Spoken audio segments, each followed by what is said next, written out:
High guys, welcome to cric chat Venkatesh. Sandeep Patil ఈ పేరు మీరు వినే ఉంటారు. ఫార్మర్ ఇండియన్ క్రికెటర్, మన 1983 వరల్డ్ కప్ హీరోస్లో ఒకడు. కపిల్ కెప్టెన్సీలో మనం వరల్డ్ కప్ గెలిచినప్పుడు is one of our leading contributors.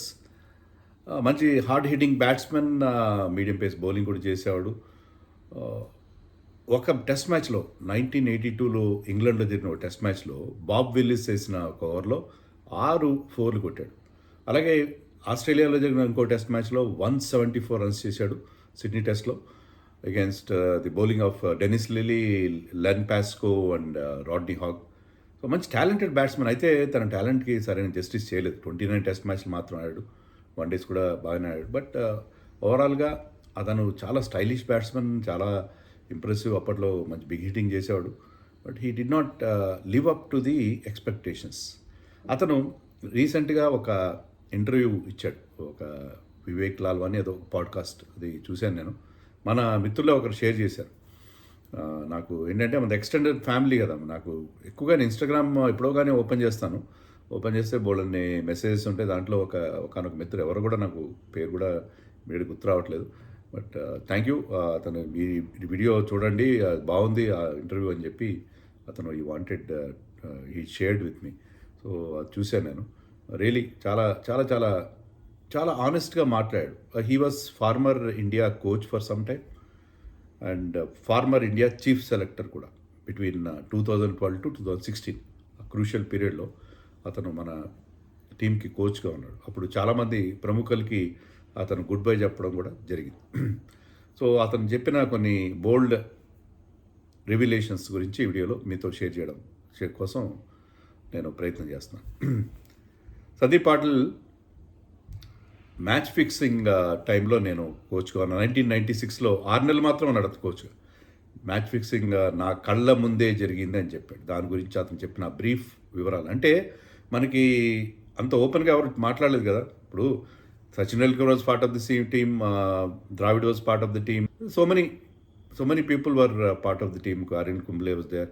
వాళ్ళు ఎవ్వరు ఎప్పుడు దీని గురించి మాట్లాడలేదు. కానీ ఒక కోచ్ ఎవరైతే ఇండియన్ టీంతో అప్పుడు ఉన్నాడో డ్రెస్సింగ్ రూమ్లో, అతను స్వయంగా చెప్పడం, ఇలా ఓపెన్గా చెప్పడం అనేది ఎవరు చేయలేదు. ఎందుకంటే ఇలాంటి విషయాల్లో వాళ్ళు ఆ కమిటీల ముందు వాటి గురించి చెప్పినా కూడా ఓపెన్గా మాట్లాడు. కానీ ఇతను చాలా ఓపెన్గా చెప్పాడు. అండ్ ఇంకోటి ఏంటంటే, యువరాజ్ సింగ్ని ఇండియన్ టీం నుంచి బయటకు పంపించడంలో ధోని రోల్ ఎంతవరకు ఉన్నదనే విషయాన్ని కూడా అతను క్లారిటీ ఇచ్చాడు. సో అన్నీ కూడా మనం మాట్లాడదాం. ఎందుకంటే మ్యాచ్ ఫిక్సింగ్ గురించి సందీప్ పాటిల్ ఏం చెప్పాడు, ఆ పాడ్కాస్ట్లో అడిగాడు అనమాట.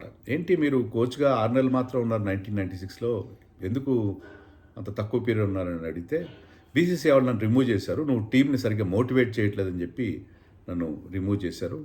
అప్పట్లో జరిగిన కాంట్రవర్సీస్ మీకు తెలుసు కదా అని ఒక మాజీ ఇండియన్ కెప్టెన్ పేరు తీసుకుని, అతను ఆ స్కాండల్స్ అన్నీ మీకు తెలుసు కదా, జో బీ హువా మేరే సామ్నే హువా, మ్యాచ్ ఫిక్సింగ్ నా కళ్ళ ముందే అయ్యింది అన్నాడు. అంటే आपने देखा क्या అని అడిగాడు పాడ్కాస్ట్. మీరు చూసారా? మేరే ఆంఖోన్సే దేఖా, నా కళ్ళతోనే, నేను నా కళ్ళ ముందు జరిగింది నేనే చూశాను అని కూడా ఓపెన్గా అతను చెప్పాడు. నేను రిపోర్ట్ కూడా చేశాను, ఇలా జరిగిందని చెప్పి నేను రిపోర్ట్ కూడా ఇచ్చాను. అప్పుడు జస్టిస్ చంద్రచూడ్ అని మాజీ ప్రధాన న్యాయమూర్తి, సుప్రీంకోర్టు ప్రధాన న్యాయమూర్తి నాయకత్వంలో ఒక కమిటీ కూడా బీసీసీఐ కాన్స్టిట్యూట్ చేసింది. దానికి క్లీన్ చిట్ ఇచ్చారు అందరికీ ఆ కమిటీ వాళ్ళు. ఆ కమిటీ ముందు కూడా నేను చెప్పాల్సినవన్నీ చెప్పాను. తర్వాత ఆ ప్లేయర్స్ కూడా బ్యాన్ అయ్యారు కదా అని చెప్పాడు. సో క్లియర్గా అంటే ఎవరెవరు ఇన్వాల్వ్ అయ్యారో, బ్యాన్ అయ్యారో వాళ్ళ మీదే పాయింట్అవుట్ చేస్తూ సందీప్ పాటిల్ ఆ మాటలు అనడం జరిగింది. సో అదే ఓపెన్గా ఒక కోచ్ డైరెక్ట్గా చెప్పడం అనేది ఇంతవరకు అంటే మిగతా ఎవరు ఇలా మాట్లాడలేదు. అందుకని that will carry some weight. అంటే ఏం జరగలేదని ఎవరు అనట్లేదు, కానీ ఏం జరిగింది, ఎలా జరిగింది, ఎవరు ఇన్వాల్వ్ అన్న విషయంలో అంటే ఎవరికి ఎక్కువ శిక్షలు పడలేదు కదా. బ్యాన్లు విధించినా బ్యాన్లు పోయినాయి. అందరికీ కూడా కోర్టు నుంచి వాటి నుంచి రిలీఫ్ సంపాదించారు. ఎందుకంటే 4 గోడల మధ్య జరిగిన వ్యవహారం. నోబడీ కిల్డ్ జెసికా అని ఒక సినిమా వచ్చింది కదా, నో వన్ కిల్డ్ జెసికా అని చెప్పి ఒక సినిమా వచ్చింది. అలాగే కొన్ని జరుగుతాయి ఇన్సిడెంట్లు, కానీ ఎవరికి శిక్ష పడదు. మన ఆయేషా మీరా కేసు చూడండి, దాంట్లో ఎవరు నిందితులు లేరు. అలా కొన్ని జరుగుతుంటాయి కేసు, చాలా సీరియస్ వ్యవహారాలు జరుగుతాయి, దాంట్లో ఎవరికి దోషులు ఎవరు ఉంటారు. సో ఇక్కడ క్లియర్గా కోచ్ ఏం చెప్తున్నా నా కళ్ళ ముందే జరిగింది మ్యాచ్ ఫిక్సింగ్ అని అతను చెప్పడం జరిగింది. సో సరే అయిపోయింది ఏదో అయిపోయింది, అది అది గతం గత. తర్వాత ధోని యువరాజ్ సింగ్ని తీసేయించాడని చెప్పి యోగరాజ్ సింగ్ అంటాడు, వాళ్ళ ఫాదరు యువరాజ్ సింగ్ ఫాదర్. అంటే యోగరాజ్ నాకు మంచి మిత్రుడు, మేము కలిసి చాలా క్రికెట్ ఆడాము. కానీ నేనే యువరాజ్ని టీంలోంచి డ్రాప్ చేసింది నేనే. ధోని ఎప్పుడు కూడా అడగలేదు, ఏ పాయింట్లో కూడా అతను అడగలేదు నన్ను యువరాజ్ని తీసేయమని చెప్పి. మరి యువరాజ్ ఉండాలని ఏమైనా ఇన్సిస్ట్ చేశాడని కూడా పాడ్కాస్ట్ అడిగాడు. అలా ఇన్సిస్ట్ కూడా చేయలేదు, అది తీసేయమని కూడా ఎప్పుడు అనలేదు. అతని పర్ఫార్మెన్స్ ఆధారంగా మేము రిమూవ్ చేసాం అంతే తప్ప అతన్ని తీసేయమని ధోని మాకు ఎప్పుడూ చెప్పలేదు అని క్లారిటీ ఇచ్చి. అంటే యోగరాజ్ సింగ్ ఎక్కువ ధోని వైపు బాణాలు ఎక్కువ పెడుతున్నాడు, కానీ అది సెలక్షన్ కమిటీలో మేము తీసుకునే నిర్ణయాలు. నేను ఈవెన్ అతను ఏం చెప్పాడు, ఇంకా నేను చాలామంది ప్లేయర్స్ని ఇంటికి పంపించాడంటే డ్రాప్ చేశాను. సచిన్ టెండూల్కర్తో సహా, సచిన్ టెండూల్కర్, వీరేంద్ర సెహ్వాగ్, వివిఎస్ లక్ష్మణ్, హర్భజన్ సింగ్, గౌతమ్ గంభీర్, వీళ్ళందరినీ కూడా నేను వాళ్ళందరినీ కూడా డ్రాప్ చేశాను అని చెప్పాడు. సచిన్ టెండూల్కర్ గురించి కూడా చెప్పాడు. సచిన్ టెండూల్కర్కి 2012లో అప్పుడు నేను చీఫ్ సెలెక్టర్గా ఉన్నాను, కానీ బీసీఏ వాళ్ళు ఏం భావిస్తున్నారంటే, సెలక్షన్ కమిటీ కానీ బీసీఏ వాళ్ళు ఏం భావిస్తున్నారంటే, సచిన్ టెండూల్కర్ అవసరం నుంచి రావాల్సినంత కాంట్రిబ్యూషన్స్ రావట్లేదు. అంటే అప్పటికే Sachin Tendulkar on the way అవుట్లో ఉన్నాడు కదా అప్పుడు. సో రావట్లేదని భావించారు. అందుకని నేను నాగ్పూర్ వెళ్ళి మరొక సెలెక్టర్ రాజేందర్ సింగ్ హన్స్తో కలిసి వెళ్ళి సచిన్ టెండూల్కర్ కలిసి నీ ఫ్యూచర్ ప్లాన్స్ ఏంటి, నీ భవిష్యత్ ప్రణాళికలు ఏంటి అని అడిగాను. నీ భవిష్యత్ ప్లాన్స్ ఏంటి అని అడిగాను. అంటే ఏంటి అంటే అని అడిగాడు. అంటే చాలా ఆశ్చర్యపోయాడు. ఏంటంటే ఏం చేయదలుచుకున్నావు నీ నెక్స్ట్, అంటే నువ్వు అంటే భవిష్యత్ ప్లాన్స్ అంటే అదే కదా, నువ్వు ఎప్పుడు రిటైర్ అవుతున్నాడు అని కాస్త జాగ్రత్తగా, యూఫెమిజం అంటారు ఇంగ్లీష్లో, అలా చాలా పాలిష్డ్గా అడగడం, నీ ఫ్యూచర్ ప్లాన్స్ ఏంటి అని అడిగాడు. అడిగి మరి సచిన్ టెండూల్కర్ ఆశ్చర్యపోయాడు, ఖచ్చితంగా ఆశ్చర్యపోయాడు. తర్వాత మళ్ళీ నాకు ఫోన్ కూడా చేశాడు. ఆర్ యూ సీరియస్, నువ్వు అన్నది నేను సరదాగా అన్నావా నిజంగా అన్నా? ఎందుకంటే Sandeep Patil was known to be A prankster. అతను ప్లేయింగ్ డేస్లో చాలా ప్రాంక్స్ ప్లే చేసేవాడు. బట్ నేను ఇట్స్ ఎ ఫ్యాక్ట్, నిజమే, నేను నిజమే అని కూడా చెప్పాడు. సచిన్ టెండూల్కర్తో కలిసి ఆడాను. అంటే సచిన్ టెండూల్కర్ ఇతను సీనియర్ అయినా కూడా సచిన్ చాలా ఎర్లీగా వచ్చాడు కదా, సచిన్ కలిసాడు. ఇద్దరు ఫ్రమ్ ముంబైకర్స్ ఇద్దరు కూడా. సో సచిన్ టెండూల్కర్ నేను చెప్పాను, నేను చెప్పాల్సి వచ్చింది. ఆ తర్వాత 1 ఇయర్కి అతను రిటైర్ అయ్యాడు. సో అది అంటే ఆ స్టేజ్లో నువ్వు తొందరగా వెళ్ళిపోతే మంచిది, నువ్వు తొందరగా రిటైర్ అయితే మంచిది అన్న విషయాన్ని కూడా నేను కన్వే చేశాను. సచిన్ ఏం పెద్ద సీరియస్ దాన్ని తప్పుగా భావించలేదు. అది రిటైర్ అయ్యేప్పుడు కూడా నాకు ఫోన్ చేసి మరి చెప్పాడు, నేను రిటైర్ అవుతున్నానని చెప్పి, సండీపై రిటైరింగ్ అని చెప్పి అన్నాడని కూడా చెప్పాడు.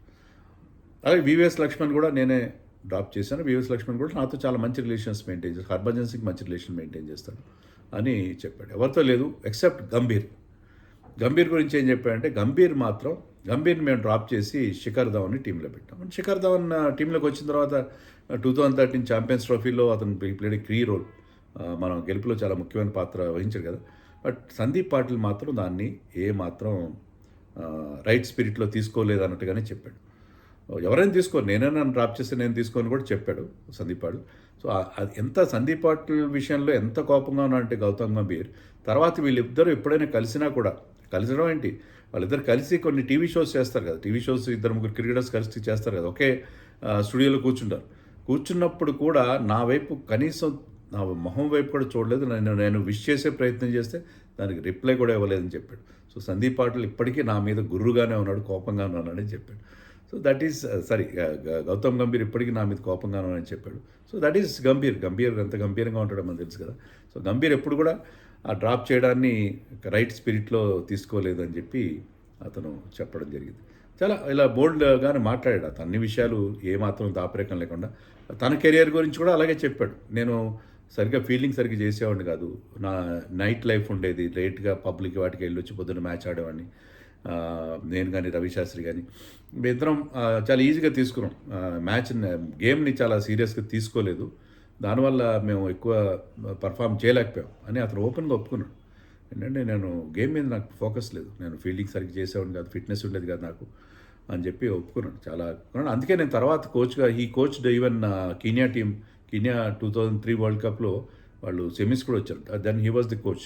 నేను అందుకే కోచ్గా ఉన్నప్పుడు అందరికీ చెప్తానంటే యంగ్స్టర్స్కి, మీరు ఆ లైఫ్ స్టైల్ కరెక్ట్గా పెట్టుకోండి, మీరు గేమ్ మీద ఫోకస్ పెట్టండి. సో తన విషయాలు తను చాలా ఓపెన్గా అతను ఒప్పుకోవడం జరిగింది. తర్వాత కపిల్ దేవ్‌కి నాకు కూడా గొడవలు ఉండేవి అని కూడా అతను చెప్పాడు. అంటే అతను అడిగారు, గవాస్కర్‌కి కపిల్ దేవ్ గొడవలు ఉండేవంటే, ఉండేవి. అవి ఉంటాయి మామూలుగా, ఎవరికైనా ఈ క్లాష్ ఆఫ్ ఈగోస్ ఉంటే నాకు కపిల్ దేవ్‌కి కూడా ఉండేవని కూడా అతను చెప్పడం జరిగింది. అది ఇంకోటేంటి, పాకిస్తానీ వాళ్ళ గురించి అందరూ చాలా బ్యాడ్‌గా మాట్లాడతారు. జావేద్ మియాందాద్ స్లెడ్జింగ్ చేస్తాడు అది అని చెప్పేవారు కానీ, బోల్డంత క్రికెట్ ఆడిన పాకిస్తాన్‌తో. కానీ వాళ్ళెప్పుడు మా మీద బూతులు మాట్లాడడం, మమ్మల్ని తిట్టడం అలాంటివి ఏం చేయలేదు. ఒక సర్ఫరాజ్ నవాజ్, ముదస్సర్ నజర్ లాంటి వాళ్ళు తప్పిస్తే మిగతా వాళ్ళందరూ కూడా వాళ్ళు మమ్మల్ని స్లెడ్జింగ్ చేసేవారు. కానీ ఇలా బూతులు తిట్టడం అలాంటివి కాదు, వేరే విషయాలుగా మాట్లాడేవారని చెప్పి అని చెప్పాడు. ఎందుకంటే అది సినిమాలో కూడా యాక్ట్ చేశాడు. సినిమాలో యాక్ట్ చేసినప్పుడు నేను పూరం థిలాన్‌తో ఏంటి హీరోయిన్ చేస్తున్నావు ఇక్కడ, ఇమ్రాన్ ఖాన్ బౌలింగ్ ఫేస్ చేయాలి సార్ అని చెప్పాడు. సందీప్ పాటిల్ ఒక సినిమాలో హీరోగా కూడా యాక్ట్ చేశాడు. సో అలాంటి స్లెడ్జింగ్ చేసేవారు కానీ they are very good people. Imran Khan గురించి కూడా చాలా బాగా చెప్పాడు. సో పాకిస్తానీ క్రికెటర్స్ గురించి చాలా మాట్లాడతారు కానీ అవన్నీ కరెక్ట్ కాదని అతను చెప్పడం జరిగింది. సో ఇది బేసిక్గా అతను రివీల్ చేసిన కొన్ని విషయాలు. తర్వాత ఇంకొక మాట కూడా చెప్పాడు ఏంటంటే, కుంబ్లేకి విరాట్ కోహ్లీ పడలేదు, కుంబ్లే కోచ్గా ఉన్నప్పుడు పడలేదు అంటే అది ఎవరు తప్పు అంటే, అతను ఇండైరెక్ట్గా కుంబ్లేదే తప్పు అన్నట్టుగా చెప్పాడు. ఎందుకంటే మీరు కోచ్గా ఉన్నప్పుడు, సీనియర్ టీం కోచ్గా ఉన్నప్పుడు నేను మొత్తం కంట్రోల్ తీసుకుంటాను, నేనే మొత్తం కంట్రోల్ తీసుకుని నేనే రన్ చేస్తాను టీంని అన్నట్టుగా ఉండకూడదు. నేను చేసిన తప్పు కూడా అదే. బహుశా కుంబ్లే కూడా అలాగే చేసుంటాడు. ఈ సీనియర్ క్రికెటర్స్తో మీరు వ్యవహరిస్తున్నప్పుడు, ఇండియన్ టీంలో కోచ్గా ఉన్నప్పుడు మీరు ఒక ఫ్రెండ్లీగానే ఉండాలి తప్పిస్తే నేనే I will take all decision, I'm the boss అన్నట్టుగా ఉండకూడదని చెప్పి సందీప్ పాటిల్ అనడం జరిగింది. చాలా ఆనెస్ట్గా మాట్లాడాడు. చాలా విషయాల గురించి, పాత విషయాలను, కొత్త విషయాలను చాలా ఆనెస్ట్గా తన స్టింట్ యాజ్ సెలెక్టర్, తన స్టింట్ యాజ్ ప్లేయర్ అన్నిటి గురించి కూడా చాలా ఓపెన్గా మాట్లాడు. మీరు కూడా చూడండి, వివేక్ లాల్ అని ఏదో అతని పాడ్కాస్టర్ పేరు వీడియో చాలా బాగుంది. If you are interested in knowing all these things you can always see that.